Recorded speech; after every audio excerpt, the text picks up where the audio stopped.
Historic District Review Board. August 20th. Establish a quorum. Pledge allegiance to the flag. I know. First we have to get a roll call. Roll call. Roll call. Oh, right. Tom? Foster? Mayor, present. James present. We have established a quorum. Now we'll stand for the invocation and pledge of allegiance.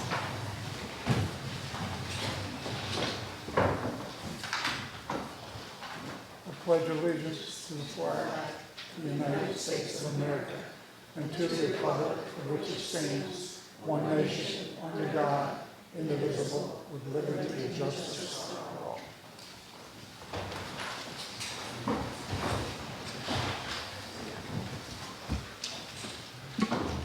Public comments. Yes, we do.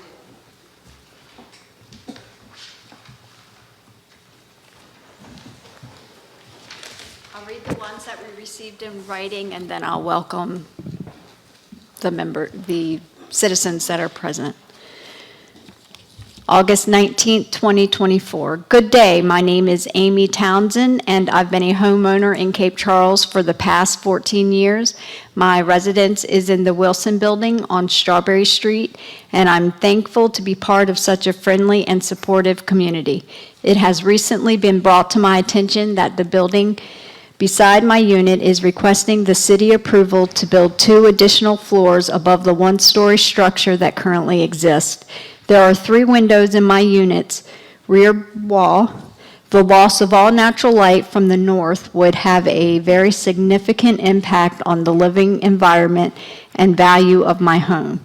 Additionally, there are significant concerns regarding parking space available on Strawberry Street to support the proposed 10 hotel rooms plus parking for staff. Thank you very much for your review and consideration regarding this important matter. Respectfully, Amy L. Townsend. Historic District Review Board, meeting August 20th, 2024. Item 61, 7 Strawberry Street.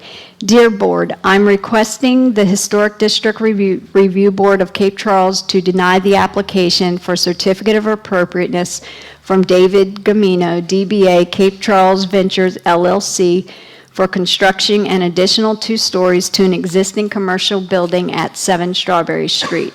With the addition of 10 hotel rooms plus the staff that will be needed to run the hotel, I am concerned that there will not be enough parking available. As an owner since 2010 on Strawberry Street, we currently have issues finding available parking now. And with the new addition, I fear there will be no parking available for the current residents of the Wilson Building. The addition of 2 stories will block all the natural light that currently is present on the 2nd, 3rd, and 4th stories, adversely impacting the value of the property and the time living there. I hope you will deny the application. Sincerely, Clark D. Cundiff. My apartment is number 303 in the Wilson Building. It is my understanding that the project, if built, will eliminate the only window in our master bedroom. I know of no law or municipal regulations that allows a new project to eliminate the access to light and air that our apartment presently possesses. Thus, I strongly object to the request by the proposed developer that this project be approved. In addition, I object to the project's proposal that it provide no parking for tenants and guests. Further, I join in the objections registered by the owners of apartments in the Wilson Building. Because I will be in Richmond tomorrow evening and thus will be unable to attend tomorrow's meeting, I request that this letter be read into the record of the proceedings and that no vote to approve the project be taken at this time. Augusta C. Epps, Jr., 245 Mason Avenue, apartment 303.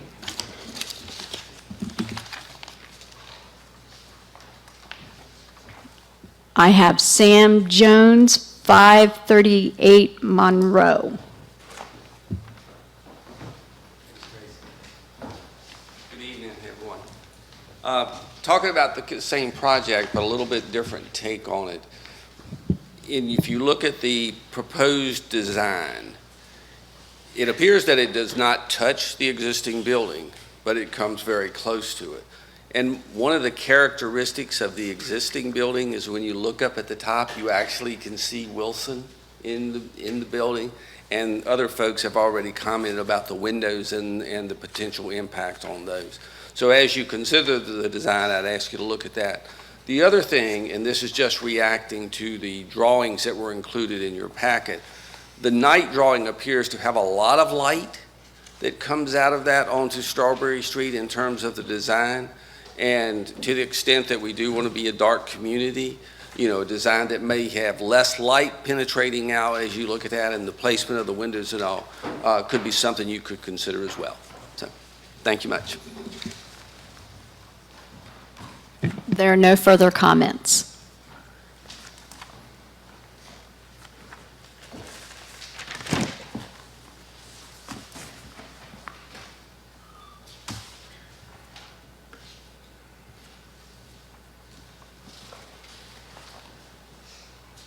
Has everyone looked at the agenda and do they approve? I approve.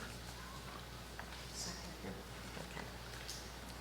And the minutes from the previous meeting that were included, does anyone?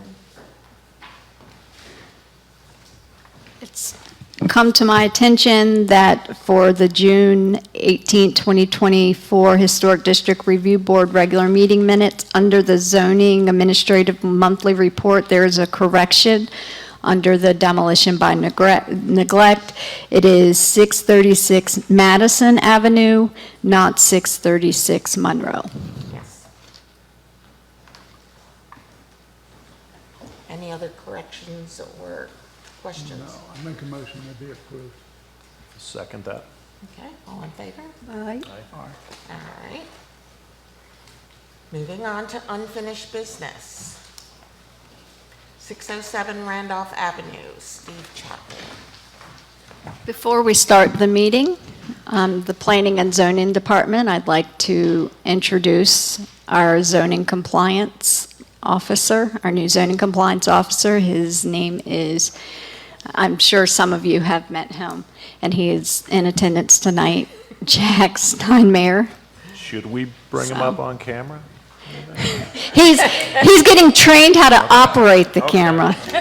Next And time. we conclude. And can I also say, please speak into your mics tonight? So we Certainly don't. will. Thank you. So we don't want any complaints. Okay. So as you know, this is unfinished business. You heard about this last month. It's item 5-1, 607 Randolph Avenue. Steve Chapman, DBA Virginia Cell Now 2023 LLC.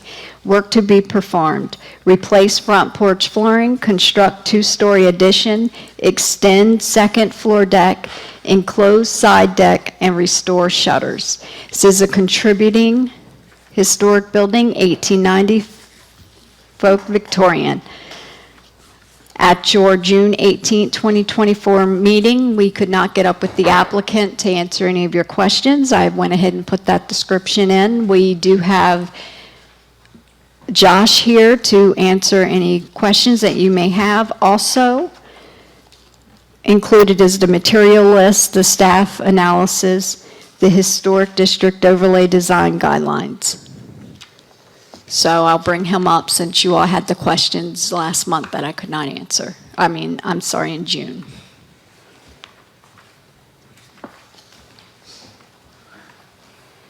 Good afternoon, guys. I'm Josh. So what kind of questions did you guys have? I'm sorry, can you state your name again? I'm Joshua Howard. Thanks. Yes.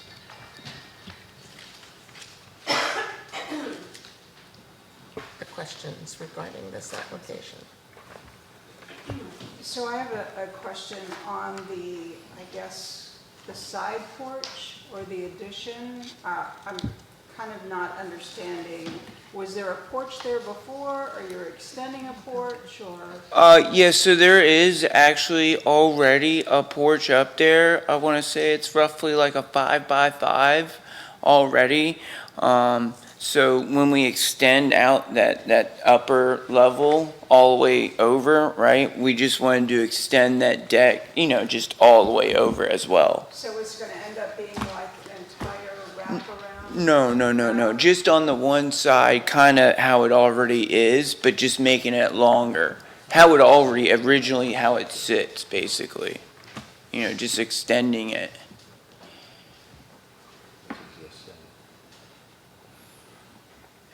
And the area below it, which was, what was it before? Oh, so there was, it used to be just a porch there. And that's all closed in now, Yes. or will be. No windows. No, not on that, no, not right there, no. There's a bathroom, if I'm looking at the plans right Yes, there there. is a bathroom in that closed-in area where that porch used to be. Yes, there is a bathroom inside there, and then that's also gonna be the utility closet where the washer and dryer, hot water heater, and all that stuff is gonna be. And then the very back corner is actually gonna be the, closet for the master bedroom. Herb, you had a, Maybe you can clarify this. In the guidelines, 5-32,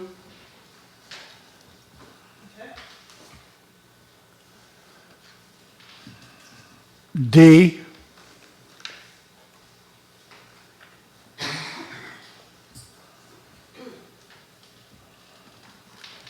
What clarification are you looking for? on the addition. go ahead and read it. It says, "New additions should be placed to reduce visibility from a public right-of-way." So do you feel that the addition being proposed does not do that, or it does do that? I guess I'm not clear what your question is. To reduce visibility So means, do you feel his addition does not do that? I do. Okay, It's, then ask that of the applicant. what I'm reading to you is in the guidelines, Yeah, that it says it's under 5-32. okay. It says, "New additions should be placed to reduce visibility from the public right-of-way." Yours is totally visible. Based on,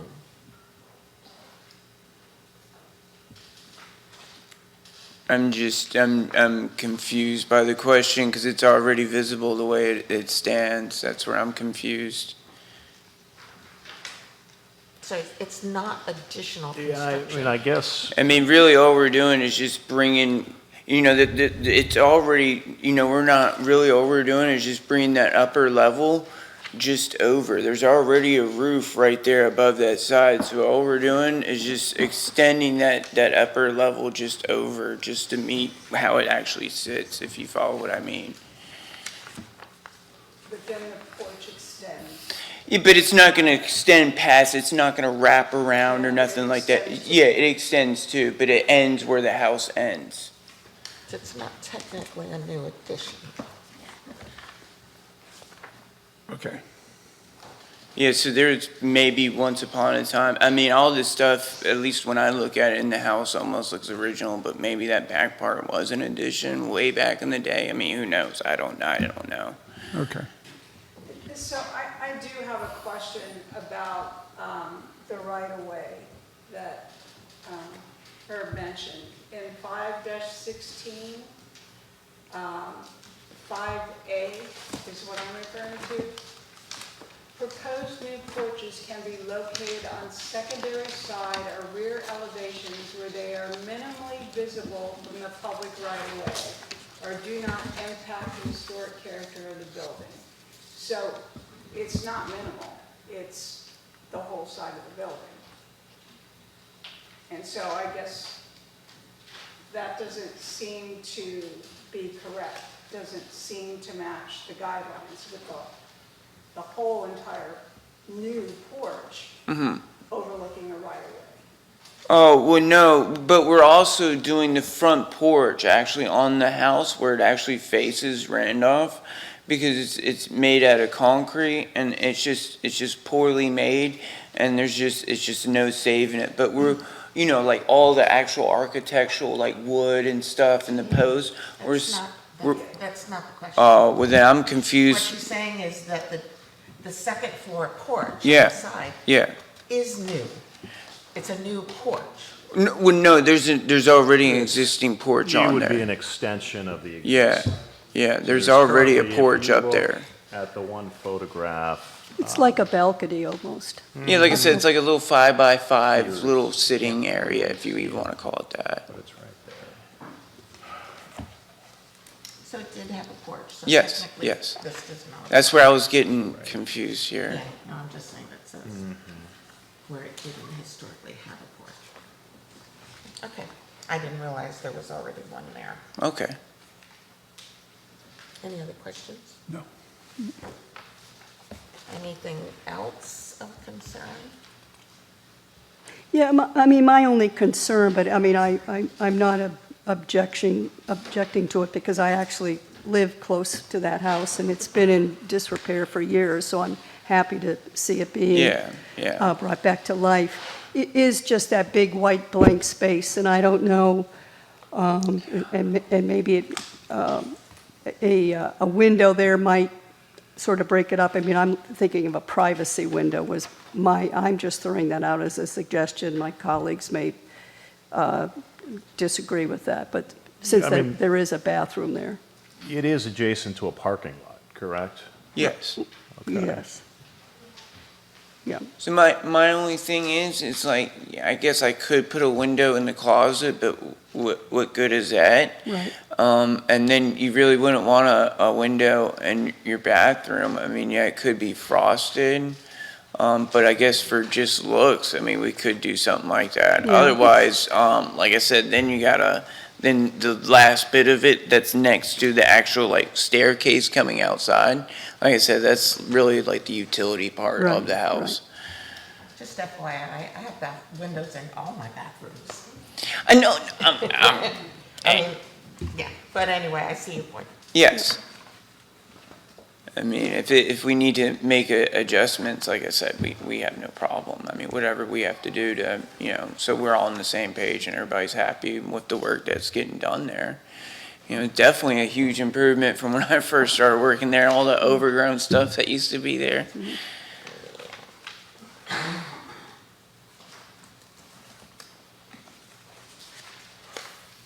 Any other questions? Would anyone like to make a motion? I'll make a motion to approve. I second. All in favor? Aye. Aye. All right, well, thank you guys. Thank you. All right.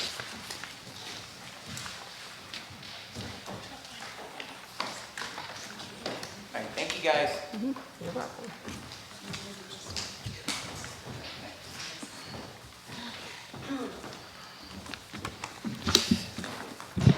We're going to tag team on this particular application because since there have been some communication received questioning the zoning components of this application first, we wanted to address that and put that on record so everyone's clear on the zoning side of things.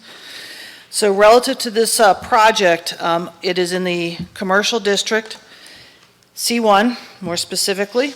It is a non-contributing structure, so we did want to clear that up so everybody is aware of this. It is not listed on the historic register at all, both in the original inventory of the district nor in the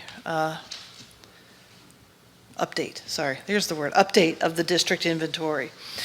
With that said, from a zoning perspective, we did look at this. It is a allowable use of the hotel itself. This is intended not to be a new hotel feature. It is a new building by itself. It is an annex to an existing hotel. It is going to be connected through the courtyard, so it still would use the lobby of the existing hotel, the Hotel Cape Charles, to be its mother property, so to speak, and this would be an annex to that. From that said, I will indicate that the applicant has actually shown an inset of the second and third floors from what would be a common wall. So the original building, also known as the Bettis Building, for those who've been here for some time, that's what it's been referred to as. It actually currently shares a common wall for the first floor with the Wilson Building today. He is not proposing to have the second and third floors share a common wall, which again would be typical in the commercial district. But he has provided right now in the schematic drawings given to us, but we've not seen the building plans until we get further through this process. But it's showing about a 2-foot inset away from that common wall, so it will not actually be touching the Wilson Building for floors 2 and 3. I know there have been comments raised that is not allowable for us to restrict or block off the windows. They are not blocking off the windows. The windows that are on the Wilson Building will still be usable and functional. It just may not have the clear view that they are currently experiencing today, since there is no second and third stories on the Bettis Building today. So I wanted to make you aware of that. Under parking requirements, so there's a couple items to keep in mind. So under our parking section, which is in Article 4, Section 4. Thank you, 4.5, we talk about parking requirements. So for a hotel, anything for, well, let me back up, there's two elements. For a reuse, which that's where this building starts with, a reuse of the first floor, there are no parking requirements that have to be made for the reuse component of the first floor. Parking requirements will be eligible and required for floors 2 and 3 for new uses. So on the first floor, he's proposing a conference room as well as 2 hotel rooms. So there's no parking requirements that have to be adhered to anywhere on the property for that. It is to be accommodated through available street parking that may be there or elsewhere in the area. Relative to floors 2 and 3, which are having a total of 8 hotel rooms being added in those spaces, they are required to have a parking space for each of those hotel rooms on floors 2 and 3, so that would be 8 spaces there. And then in addition, I hope I've done my math right. Is it 8? Sorry. 10. I got it wrong. 10. It's a total of 10. Sorry, it's 5. I don't have the plans in front of me. So it's a total of 10 for the hotel rooms, and then it's going to be 2 additional parking spaces required to address visitors coming to those additional hotel rooms that have been outlined in the premises. So 12 parking spaces are going to have to be required and supplied by the applicant as we move forward in this project. He has indicated to us that he is looking to do this through a shared parking arrangement. He is still working on that element of locating and entering into those agreements for a shared parking arrangement to supply that parking arrangement for the total of 12 parking spaces. Under our zoning ordinance, it allows him all the way up until it is time for the issuance of certificate of occupancy from the building official before he has to produce those parking arrangements, those shared parking agreements to the zoning administrator. If he does not do that, no C of O will be issued for the project.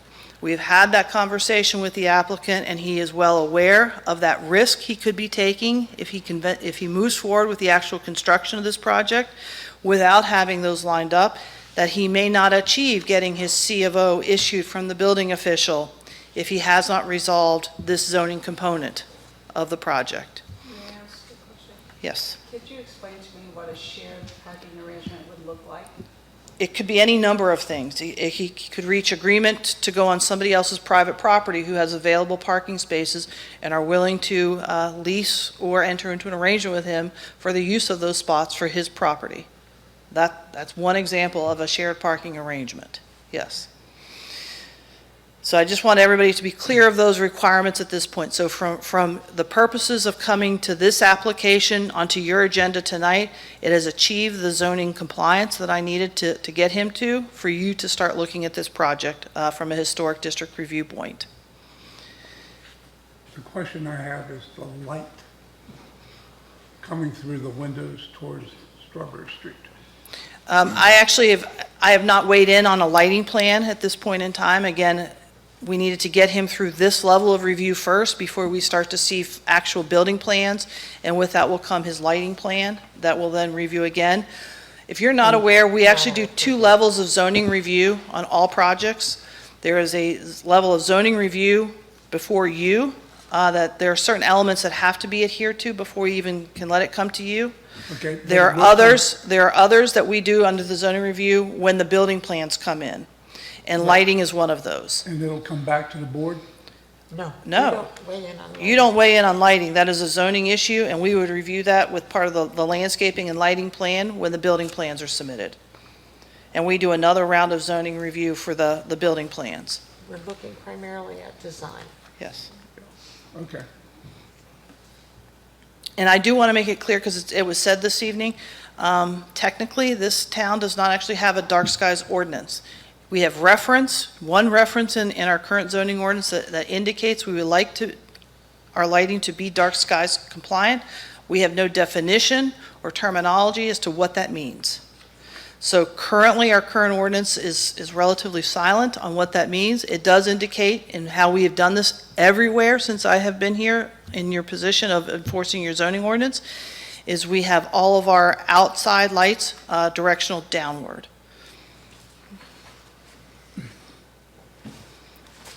Any other questions on the zoning component, since there seem to be some questions raised from the comments that were read this evening? Okay? Yeah. And I should also reference, I think it was already stated, they are in compliance with the height requirements. For those who may not know, the Wilson Building is actually the tallest building in town. It is 50 feet tall. This hotel is not proposing, of course, to match that, because they cannot match that. They are going to 40 feet, which is the max height allowed under our zoning ordinance. Okay. Okay? And Tracy's going to take over from here. I did want to put out one more item that was noted from Marty earlier today, that under our zoning ordinance, it has a list of materials that are not applicable in the commercial district for usage. There is some conflict of that list to what is in our zoning, the guidelines adopted by this board and the town council adopted by that board as well. And there are some of those uses that we're going to need to go through one by one in our review of this application to determine how we wish to proceed on those. Along those lines, there are some that do match the zoning. Yes. Yes. For example, wood. Yes. Okay? So, Go ahead. Tracy? There's no use. Okay, good evening again. This is 6D1, 7 Strawberry Street. Applicant David Gamino, DBA Cape Charles Ventures LLC. The work to be performed is constructing an additional 2 stories to an existing commercial building. This is not listed in our historic register. The applicant is seeking to construct a 2nd story and 3rd story 40-foot high addition to the existing 2,880 square feet, 1-story, 32-foot high brick commercial building. The 2nd and 3rd stories will be built within the same footprint of the original building. The additions will include 4 100 square feet front balconies on the upper floors. The proposed project will be an expansion of Hotel Cape Charles to create a conference center, meeting room, and public restrooms, as well as 2 guest hotel rooms on the 1st floor and 10 additional rooms on the 2nd and 3rd floors. There will be a connection via the rear exterior courtyard to the main hotel building. If you flip over to page 2, I know you have all looked through the materials. The zoning administrator has been up here to give you the staff analysis for the zoning compliance, and now the staff recommendations.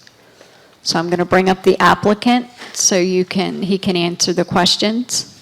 I just ask again that everyone speak into their mics, and that when the applicants or the representatives come up, please speak into the mics and state your name for the record.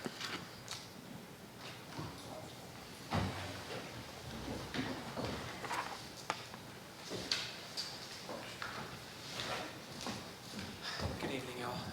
David Gamino, Cape Charles Ventures. And the applicant tonight? I'm sorry, wait, you need to speak into the microphone. David Gamino for Cape Charles Ventures and the Hotel Cape Charles. Okay, all right. Thank you very much for your time tonight. I'd be happy to answer any questions about the application. I do have a couple of preliminary comments, if I may. First of all, I'm completely sympathetic with the folks that live in the Wilson Building and the issue of the windows. It's why we pulled back the structure so we wouldn't be blocking those windows up, though we could do so. So, you know, the fact that windows were put in that building at the time they were put in that building, they probably should not have been put in that building, given the fact that it's a zero lot line. But we're trying to accommodate those units by pulling the building back and doing that. That also relates to one of the goals of the guidelines, which is in situations where you're adding to although this is a non-contributing structure, a historic structure, you want. I'm sorry. Can you speak up a little bit? This is being recorded and. Okay, sorry. Thank you.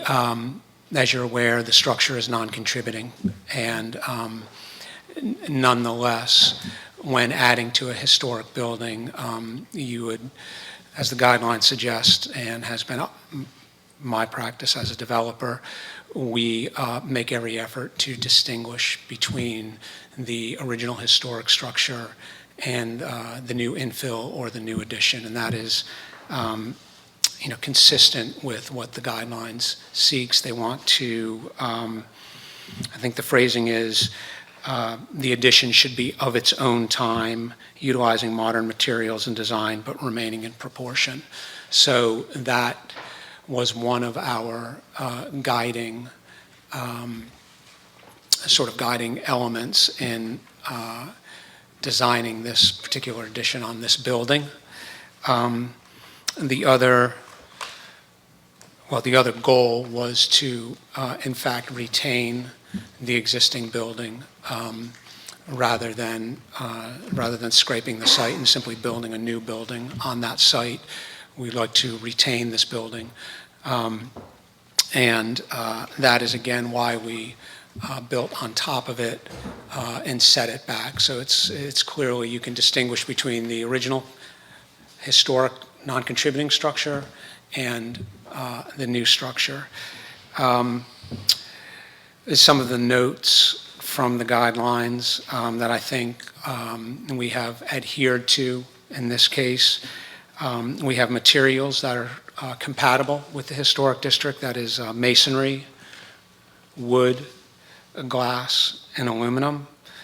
We're retaining the existing materials of the existing structure, the masonry current structure. The new features, such as the porches, are designed in keeping with the surrounding structures. We're using, we're using wood and steel on the porches, which is consistent with the materials you'll find in the historic district. Again, none of the detailing that we have on the front of this building is attempting to replicate any historic detail. I'm sorry. You go back to the comment you read. New construction should be constructed of new materials. Where did you see that? The materials, you should retain existing materials in the historic structure. Materials compatible with the historic district, masonry, wood, glass, aluminum. But it doesn't say new materials. Well, meaning it actually, it says it should be of its own time, utilizing modern materials. And that is,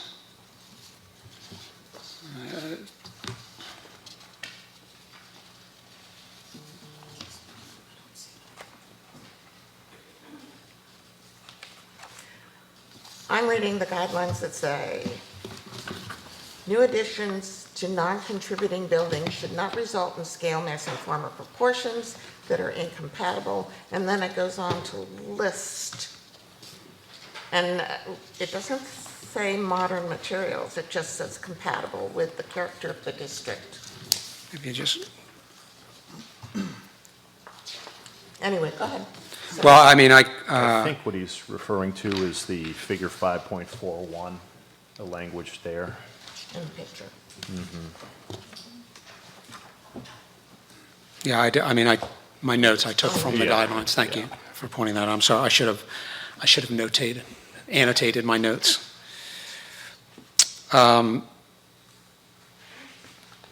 So one thing I do want to, I know there was a gentleman that came up and spoke about the rendering that shows the light, and I know that you asked a question about the light. I really, the rendering is not what the building is going to look like. I think if you were to drive by the Hotel Cape Charles in the middle of the night, you can see the lighting is very subdued, and that's what this building would look like in the evening. I think what he was trying to do was show the fenestration on the front of the building, in other words, the windows. So that, I just want to make sure that you're aware that, we have no intention of having something lit up like a lighthouse. It's not conducive for a luxury hotel. Exactly, because in the guidelines, there's a definition for the brightness, that you can't use any tinted glass or anything to obstruct visual up to the inside of the building. Right. No, again, I think if you were to drive by the main hotel now in the evening and see the lighting there, it's a 2,500 Kelvin. It's a warm light. So I think that, I've got I recognize that it's always a bit jarring in a historic town for someone to come in with a proposal to build something new, and for that something new to be different. I think if you look at, figure 5.47, which is in 15-13-2,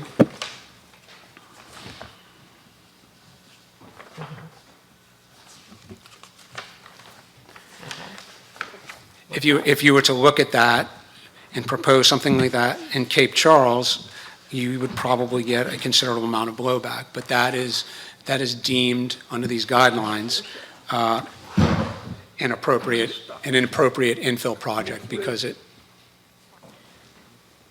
Again, I go back to the guidelines that specifically say design and materials should be compatible with the district.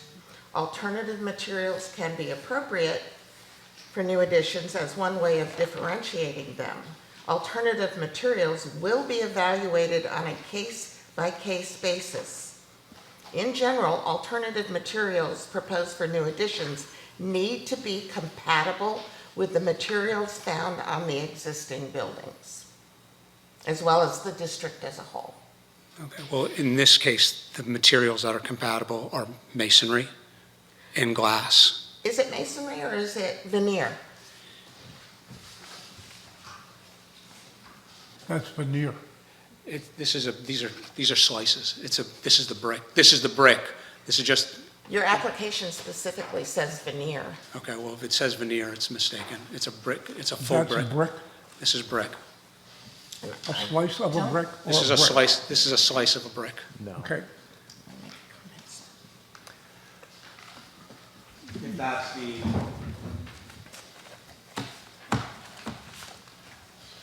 Yeah, I mean, I think to that point, the application, it's page 19 in the packet, says white brick veneer. I think that was a hang-up.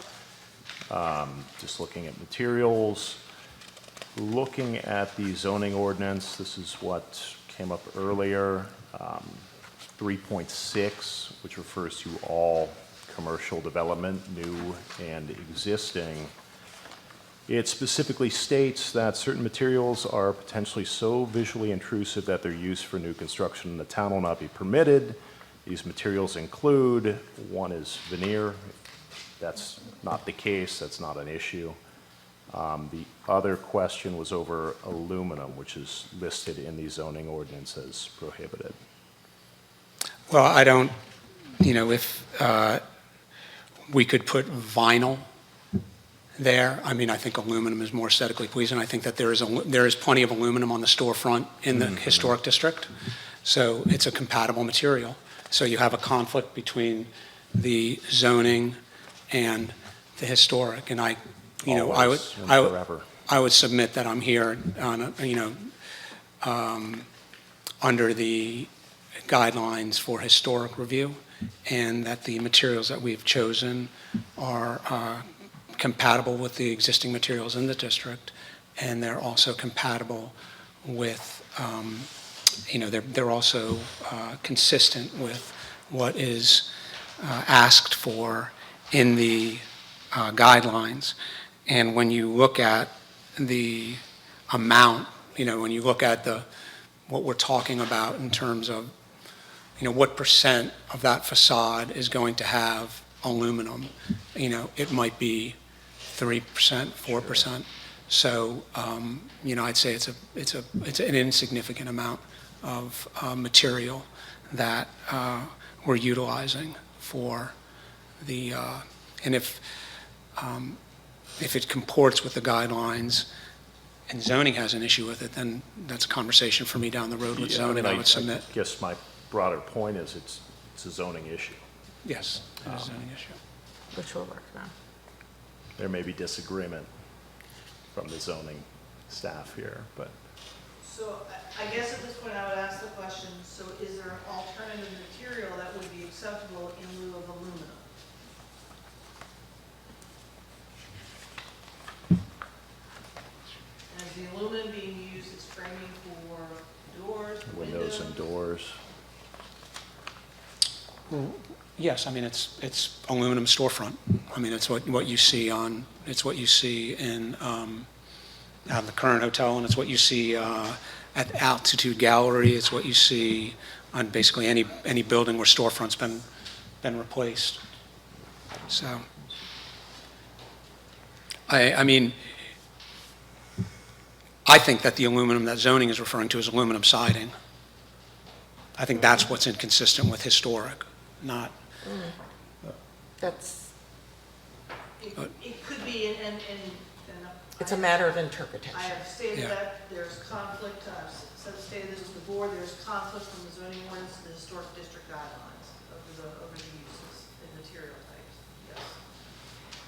I just want to make a statement. We are not, at least I'm not objecting to the idea of having this. The only thing I'm concerned about is the visual and having it more compatible with the buildings around it. And how can we make that happen? I do see that you've got wood trim. We've got wood pickets at this point. It does say actually in the guidelines and the zoning that for non-contributing buildings, exterior trim and details may not be made of wood.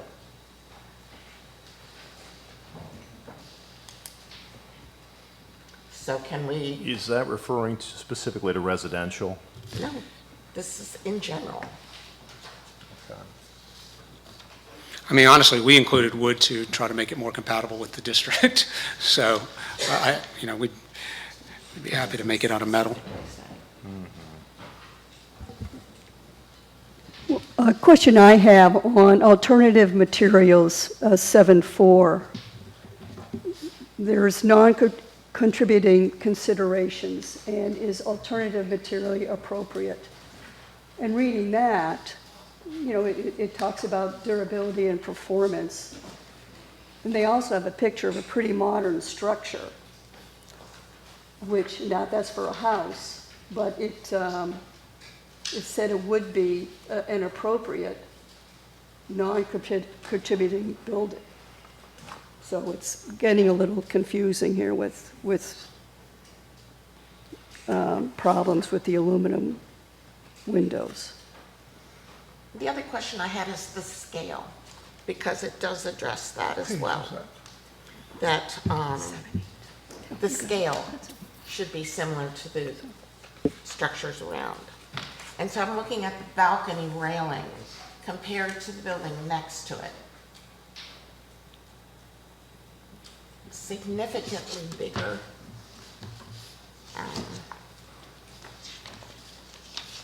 Is there any way we can, Yeah, I mean, I think the scale is referring primarily to the structure, not the, the details? Nope, it talks about,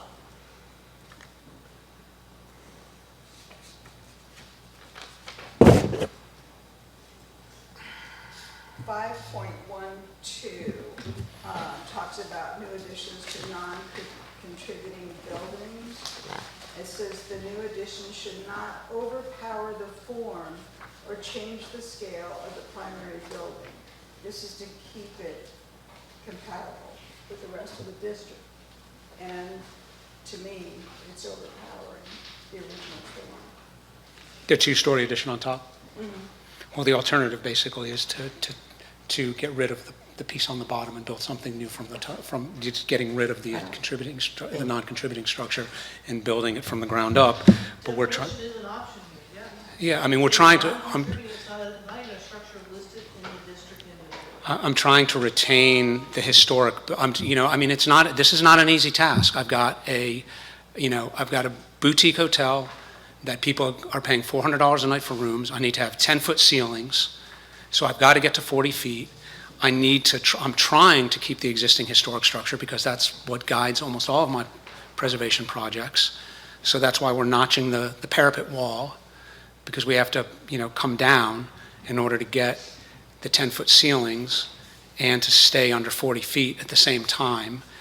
We're trying to come off the walls of the building next to us, so we're losing square footage of our building. In order to do that, we're not just losing it on the Wilson side, we're losing it on the other side in order to make the building symmetrical. It's simply not an easy nut to crack while trying to retain. It would be, I can assure you, it would be vastly less expensive for me to simply scrape the site and build something from the ground up. But I'm trying. have to come here? Yeah, but I'm not trying to do that. I'm trying, And it's not the fact that we're dealing with a historic building, because we're not. We're looking at this design compared to its surroundings. And I just, it's different than what's next to it, certainly. If Is it compatible? it is compatible, it's of the same scale, it's of the same mass, it's of the same setback. Tracy? Excuse me. So we're not going back and forth all night. You keep saying the same thing. If you're not thinking it's compatible, why not discuss that? Okay? And let's point out the exacts of that. And I think, going back to what we were talking about earlier, specific items like the railing and the size of the windows. The railings, from what I can tell in the pictures, it looks like they extend below. Do you step down into the balcony? No. No, I'm saying, because I'm looking at the overall height, but it looks like the floor of the balcony is quite a bit higher than the bottom of the railing. Is there?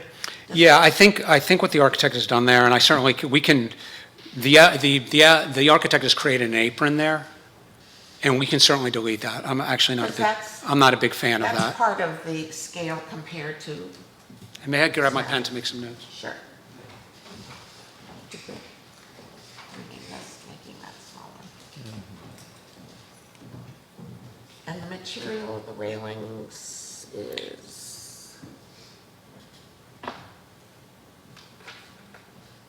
If you want us to replace the wood with steel, we'd be happy to do that. again, the surrounding buildings, and that's what I'm looking at, the buildings that are next to and across from. I understand it's new. Well, and you do also recognize that the construction next to it is new. Those balconies are new. There's nothing historic about those balconies. I'm not saying it isn't. There's nothing historic about those, I'm trying to be those cheap compatible with the cheap neighborhood. French doors that they put in there. So, you're holding me to a standard of a building that's next to it, and really the only thing that I can do to be compatible with the historic structure next to it is to work on on mass and scale, basically. And we've done that. Now, we can get rid of the wood to put metal in there to match the contemporary balconies, because they are contemporary, And not have the apron. and not have the apron. We can do that. The window size, again, you've got, next to it, you've got 6-foot openings. We have a 3-foot door with, where's the, I'm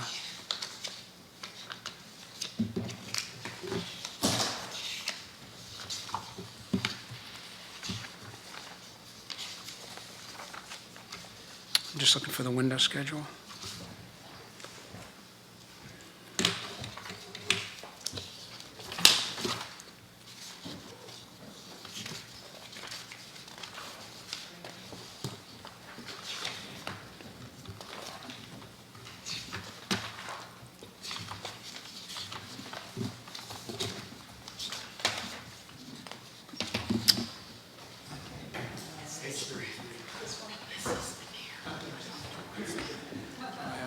This is currently what's there.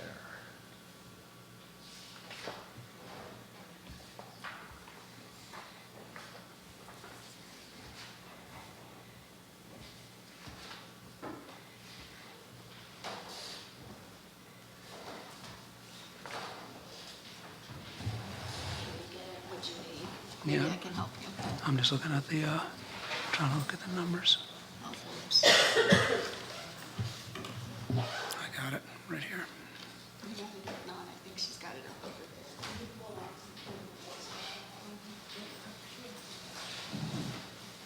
Guess I'm dealing with the overall size of the windows. I got it.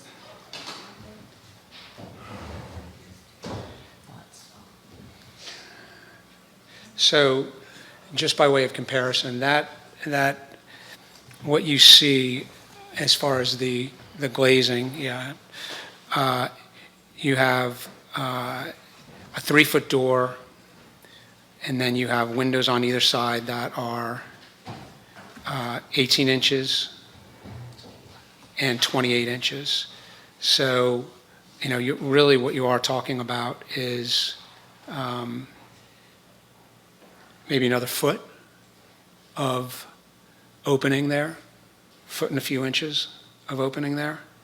So that's 3. Yeah, actually, it's 10.5 inches. That's what it is. So you have next door, you have double French doors, right? Correct. On that building, correct? Okay, you have 6-foot French doors there. This has a 3-foot door, and it has windows on either side that are a combined 46 inches. So you're basically 10 inches more of glazing. So again, it may certainly look different because it's not a, it's not a, contemporary French door from Lowe's that we're putting in there. We're putting in a modern aesthetic. I think it's the scale of the drawing compared is what makes it look much bigger, because in the drawings, it looks significantly bigger.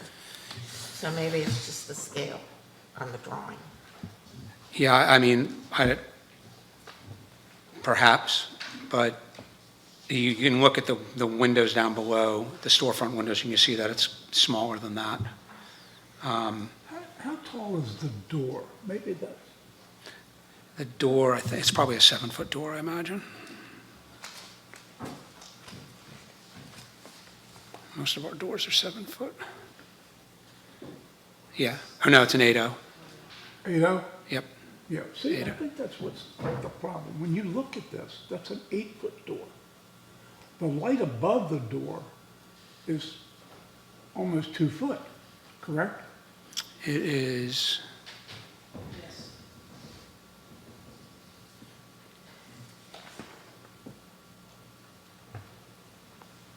See, that's what I think is wrong it's- aesthetically.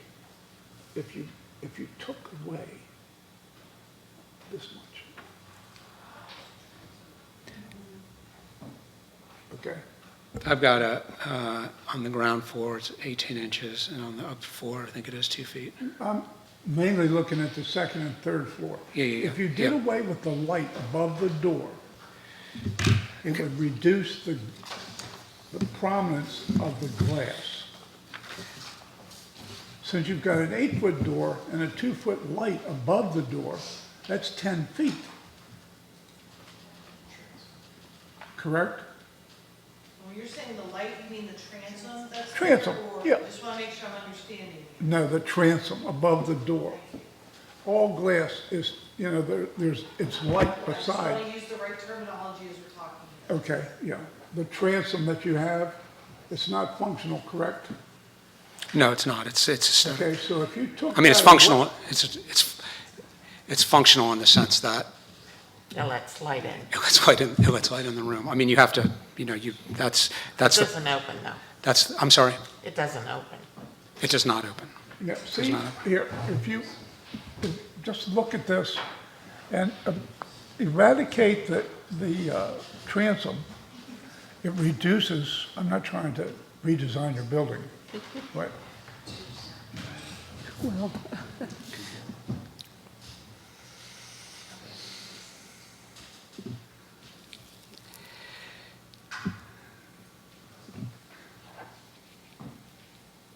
well, is that what we're at? Is that what the concern is we would like to I see a different, a different design for the windows see and that?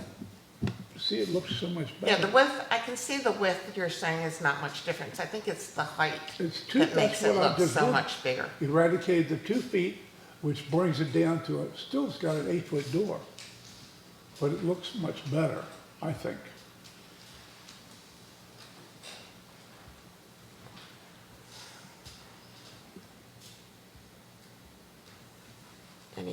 Any other comments? Yeah, I mean, I struggle with this aspect because there's a lot of subjectivity that goes into determining what looks like something else, to what degree, to what level.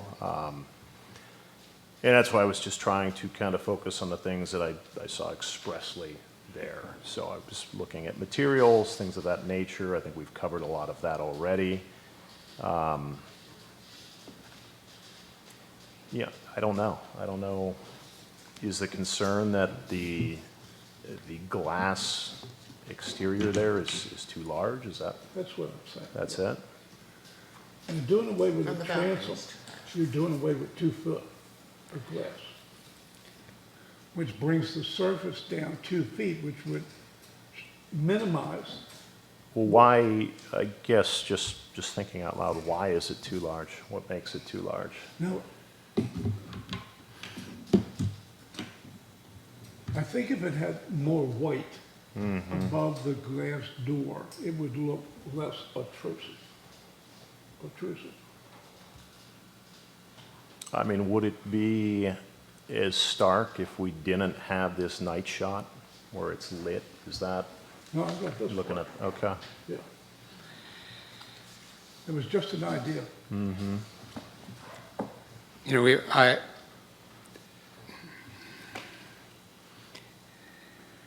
We're, again, I'm I'm trying to help. yeah, no, I know you are. And I appreciate it. I appreciate it. We're just at odds because I'm in the boutique hotel business and I know what I need in order to bring people from New York City and Washington DC, like we have in the main hotel. People may have complained about it, but obviously it was a big success and it's brought an awful lot of, people from the right And a demographic. fair number of concerned citizens that are concerned about the design. So we're trying to bring everyone together.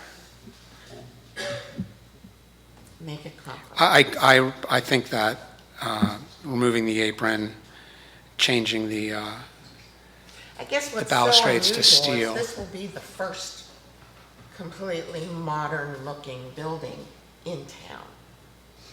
There really is nothing else. I think the other thing is that it's reading extremely white on this page, and it's not white. It's definitely like a much more muted color than the white, and I just want to make sure that you understand that that's reading very white for whatever reason. So, Like I said, it is unlike anything. you're right, and in all honesty, I think that I have a pretty good track record in this town for developing quality projects, and I also have a pretty good track record and experience in doing adaptive reuse projects and historic projects. And, I think that I think it's a thoughtful design by a thoughtful engineer, a thoughtful architect, and a thoughtful developer. So. Hi again.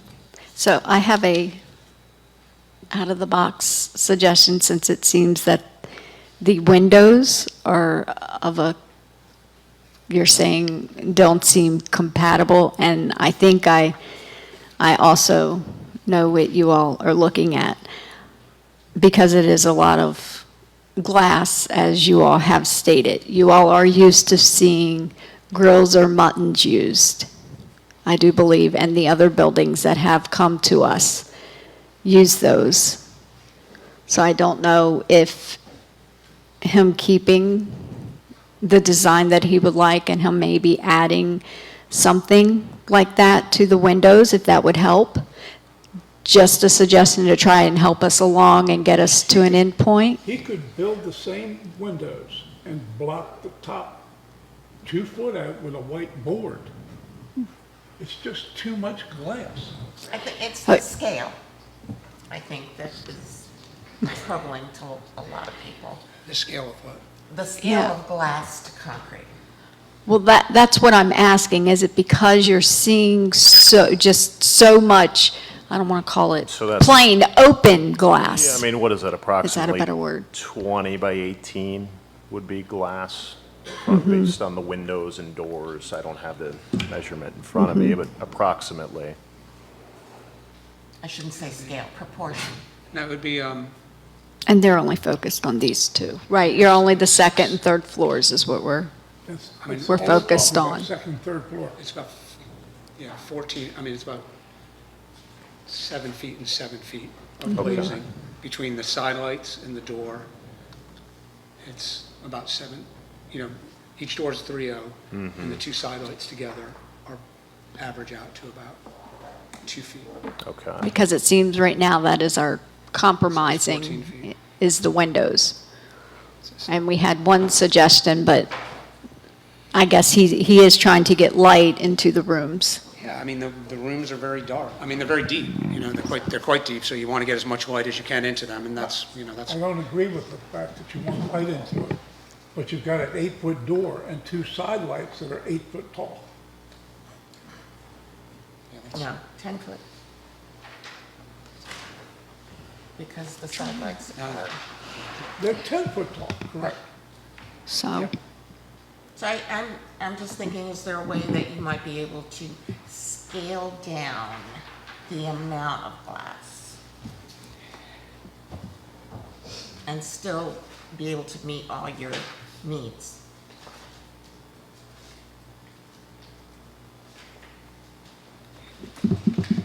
Which you should get plenty of light, because that's a south exposure, so. Is there no windows on the side? Is Yeah. that accurate? Yeah, you can't, that's not, there's one in there that you have to set back, which is what they should have done at the Wilson Building. But no one was looking.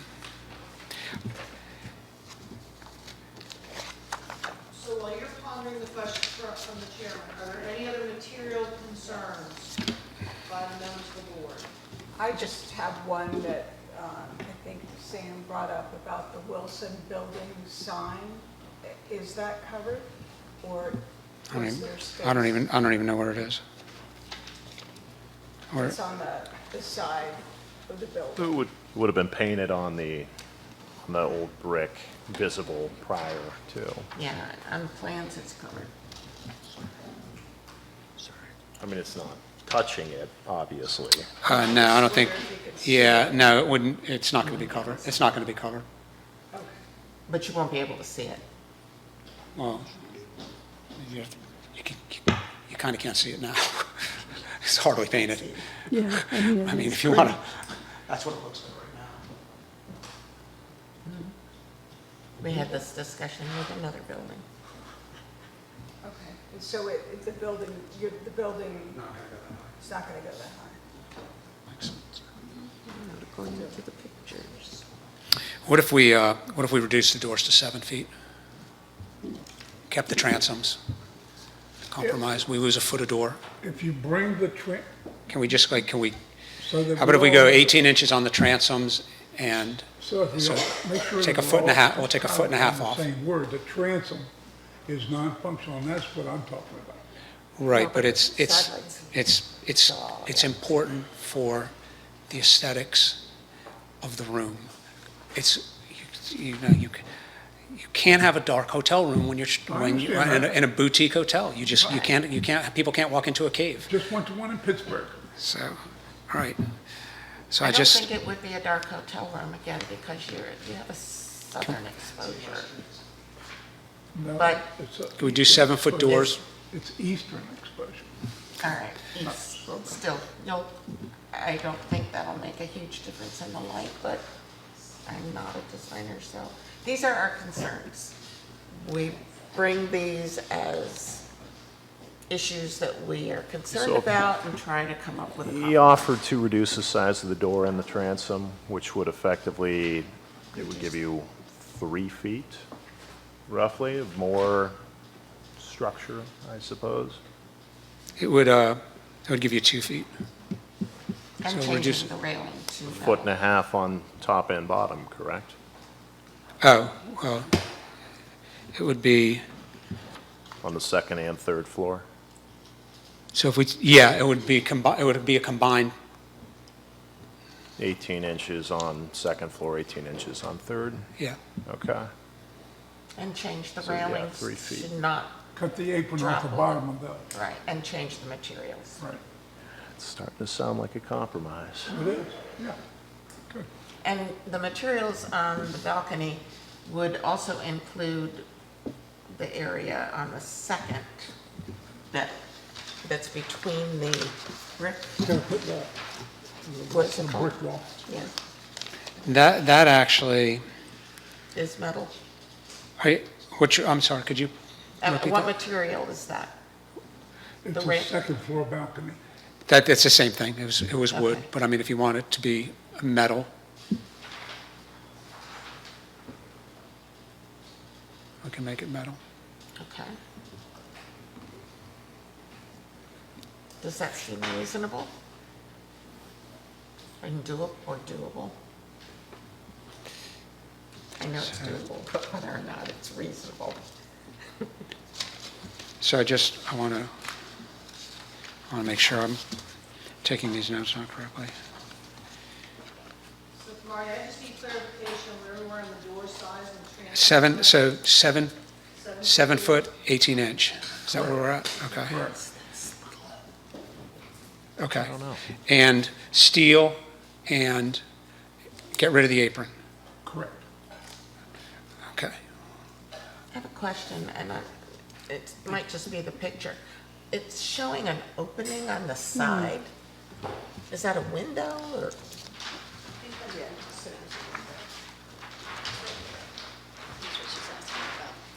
Yeah, let me look at the floor plans again because I got to remember why we have that.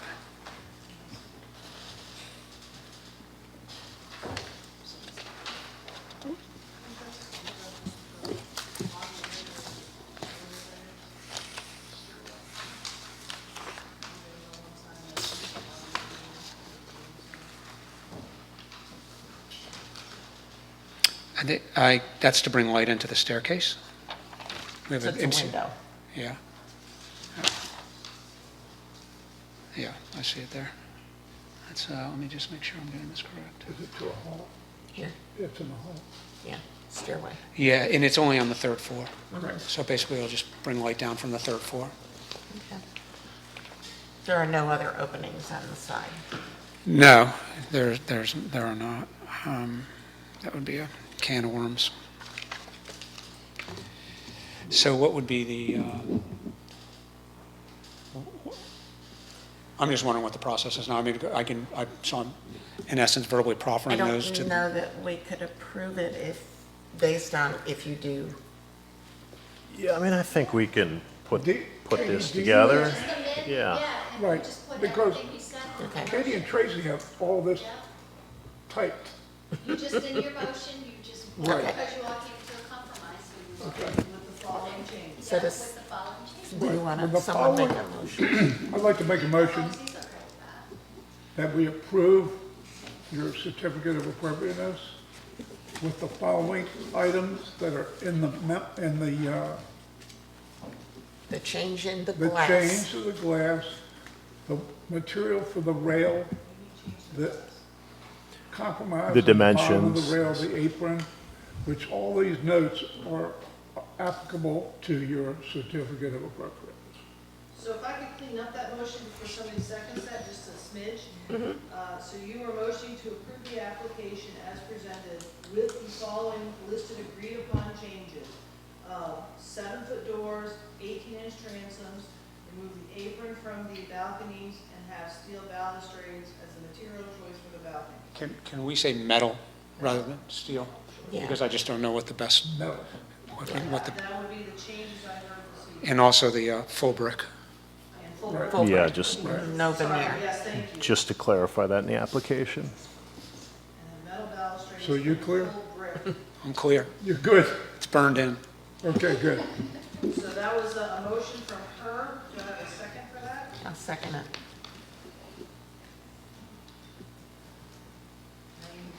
All in favor? Aye. Thank you That was very. painful. It was, you know what, it's the least, No. that's the least. painful. Congratulations. Thank you kindly. Thank you. Appreciate it. That was good. You did good. You're welcome. Okay, last one. Okay. Can you note that I just abstained from voting? Oh, you abstain. I Okay. didn't notice that. No, you need to speak up on that, Pat. That didn't get on the record at all. No, I didn't say I did. Sorry. I thought I heard it. Yeah. I'm sorry. Okay, this is item 62, 646 Tazewell Avenue. Applicants Susan and Bob Item. This is for increasing the width size of the east side porch. There is a correction of a wording on the staff report. So before I get started, it was called a stoop. I have been corrected, it is a porch. This is on a contributing structure. Description is an 1890 Queen Anne. Okay, it says, while the planning and zoning staff were doing site visits, they talked to Ms. Item about the progress of her project and discovered work was being done on the side porch. Staff informed zoning administrator Katie Nunez that the porch was not on the previously approved certificate of appropriateness. Ms. Item was contacted by phone and then came to the office to explain the project to staff. The property owner raised questions about building codes, so another site visit was done by zoning administrator Katie Nunez and code official Jeb Brady to answer all questions and get a full scope of work. The property owner was ordered to stop all work relative to the porch and submit the required paperwork and obtain the necessary approvals before any further work could commence on the area of the house. The applicant is seeking to increase the width size of the east side porch from 70 inches to 130 inches, keeping the depth at 30 inches. Repairing the rear porch on the east side of the two-story single-family dwelling, because it was some repairs dealing with that. For the materials, we have a roof of cedar shingle, flooring is 2x6 tongue and groove, 5-quarter wood, and the steps are wood. This is approved within zoning. I have listed the Historic District Overlay Design Guidelines, and we would like you to look at this application. The only thing I do ask is that we only look at what is on this application. Thank you, and the applicants are here if you have any questions.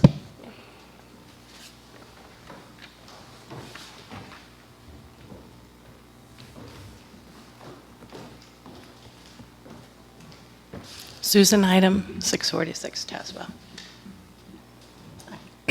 Susan, item 646, Tazewell.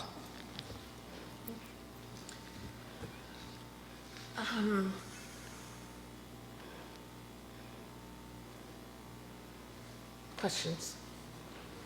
No, I went over and looked at it yesterday. I think it is going to be fine, and based on what they've done with the house, I think it will fit and work and look great. Well, our guidelines specifically say, guidelines for porches. Historic porches should only be altered, including addition, deletion, or expansion, based on documented historic conditions. That was not a historic porch. It was just like side steps to the back door. I can show you. But it was part of the original house. No, the original house, I'll show you. Okay. Then if that was not a historic porch, there was no porch there before.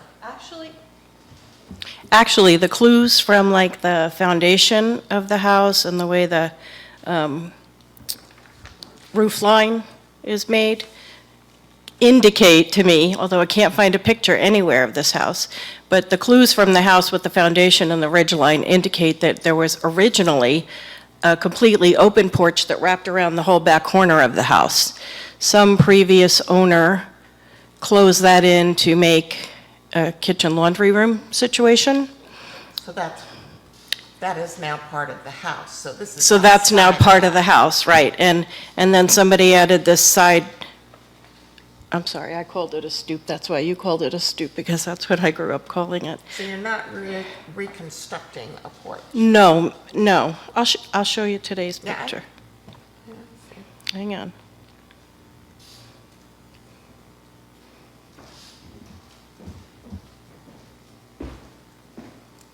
So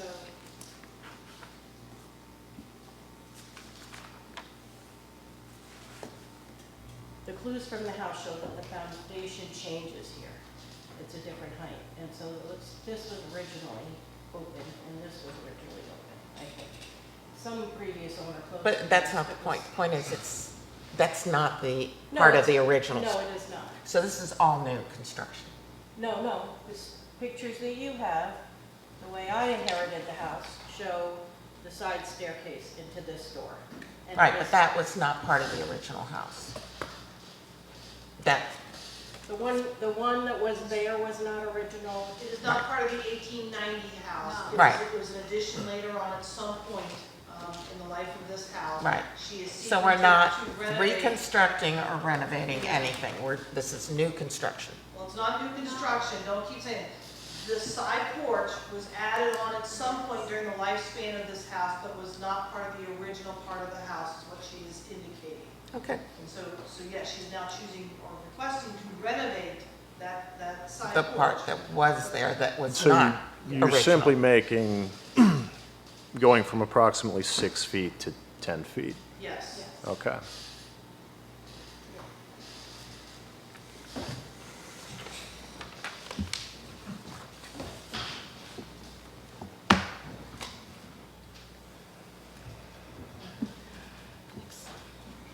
Excuse me, just to also, in the guidelines where it was stated, it also says in 5.4.2 of porches, which was listed in the staff report, it also says in number 5, this is on page 5-16, 5-A, proposed new porches can be located on secondary side or rear elevations where they are minimally visible from the right-of-way or do not impact the historic character of the building.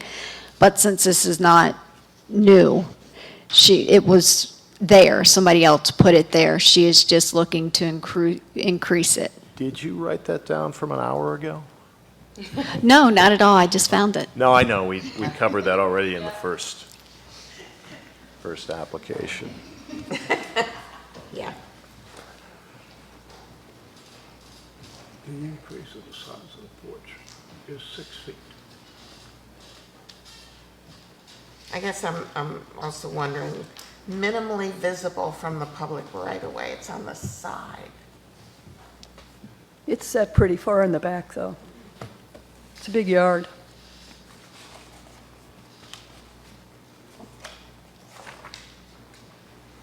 And when located on side or rear, new porches should be scaled and placed to not detract from the contributing building and its historic features.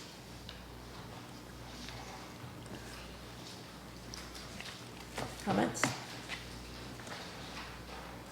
I don't think you clearly see it from the front. Will there be a roof over it? Yeah. There was before, there still is. I see. So, but it's bigger than that now. Well, it used to go as far as this post, but now it's as far as this post. No, I'm saying this part is bigger. So this is wider. Will the roof be the entire width of the porch? That.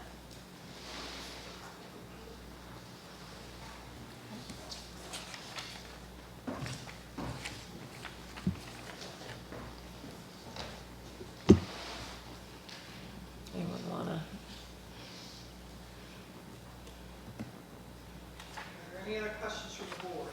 No, not from me. Anyone else?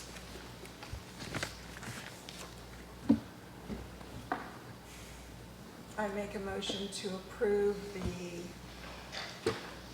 resizing, is that the appropriate resizing of the side porch? I'll second. All in favor? Aye. Nay. Nay.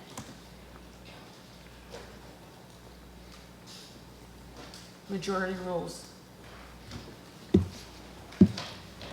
Approved. Thank you.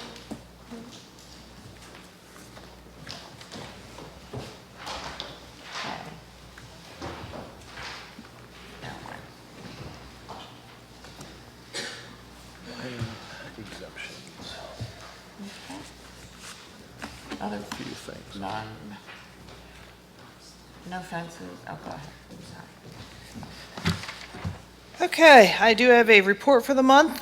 We have approved 3 minor exemptions. We've listed those addresses and what was approved as an administrative exemption. So if you have any questions, I'd be happy to answer those. Moving on, we have not actually resumed full compliance checks on your certificates of appropriateness that have been issued. We are starting to gear back up for that with the addition of Jack to the staff and getting him trained up.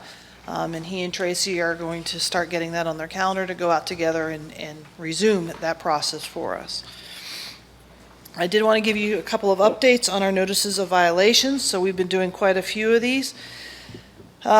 So one we have been working on, as you know, for a long time of 1 Fig Street. We are getting closer. We're working with the property owner because we had issued a notice of violation for demolition by neglect. That was issued at the end of May. When they did not have any work progression happening and all of the permits on the property expired, not just historic board, but we wanted to make you aware everything else that had been approved at the town level. We asked for a submission of a full plan of action by July 1 that would detail the manner in which the building would be fully restored to its prior condition. And again, what we are trying to address was to get the building buttoned back in and no longer exposed to the elements. That was our focus from a building and code compliance component. The applicant had until the end of June to actually appeal that decision. No appeal was filed. They have now provided us a signed and executed contract with a contractor to address all the items raised in the notice of violations, and they've provided us a proposed calendar to complete said work. I have not actually released the notice of violations because I am still waiting on proof from the property owner of financial surety that they can actually cover the contract that was executed. The property is for sale, correct? That is correct. It Okay. is listed for sale. We have informed the Realtor of the notice of violation as well, and so that has been continued forth in any conversations for any prospective purchasers. I've only been contacted once. It was just a confirmation of what the notice entailed. So I'm not sure I was really talking to a true prospective buyer, but they just were looking for some clarity of the notice of violation. I can tell you at this point, I spoke with the contractor and the property owner at the end of last week.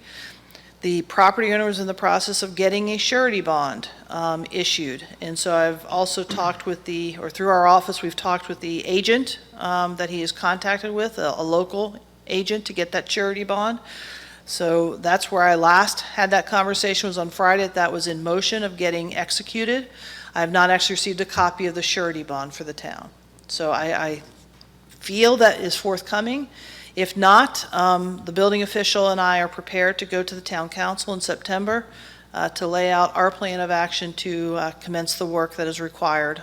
Part of that work we would have to do is go out to bid. Just so you're aware, as a public entity, we just cannot call somebody up and start the work. We would have to do a whole procurement policy and compliance effort to get this building addressed. But we are prepared to bring that to the town council, and it has to go to town council because they have to put forward the funds initially to get the work done.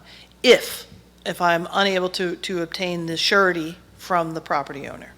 And how does the sale of the building impact all this? I don't know if it will be sold. So at this, If it is, if it is, they will have to address the notice of violation that's on this property and the same conditions and require. Yes, if there are any new owners, they would have to do the same things before any work could commence on this building. Yes, including even securing permissions for the use. If there's going to be an addition to the property, any sort of residential component to this property, all of that would have to go back for new permits, new public hearings. None of that could even start until this notice of violation was addressed first. Do you have a timeline? I have to, Ballpark. well, my timeline has continued to be extended. I've continued to work, and I've talked with the contractor. He is a serious contractor. He works in the district on other projects, so he is able, he is sufficiently skilled to do this project, so that was also of concern for us. It is just ensuring that there are sufficient funds reserved to see the contract to fruition, because that was one of the items raised in the past as to why the prior project did not proceed forward, was financial impact. So from that end, I may give it till the end of this week, because it takes a couple days for the surety bond to be issued. I know it is in motion, so I would expect by the end of this week, I should have that in hand. If I don't, then I have to move forward with my work product to the town council, putting the request forward. So we're talking about 60 days? Not even 60 days. I will know if the property owner is going to address the notice of violation, or if I am moving on with town council on us taking over this project. 30 days? Yeah. So when you say taking over the project, you would be working to shore it up? We will be looking to button it in and get it secure from the elements, and whatever that cost is to the town, we will then put a lien on the property. Okay? And I'm being candid, the cost for the town to do these projects is always greater than what would be in the private sector component. So it is to the property owner's best interest to do this project, because our cost to do it is going to be increased, because that's what happens in public bidding. Just being real.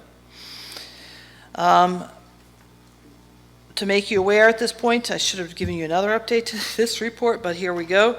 204 Bay Avenue, we issued a notice of violation for an unauthorized removal and replacement of a portion of the roof on the house addition to a different material, and installing flashing to a chimney without any permits, as required under our ordinance and under the guidelines.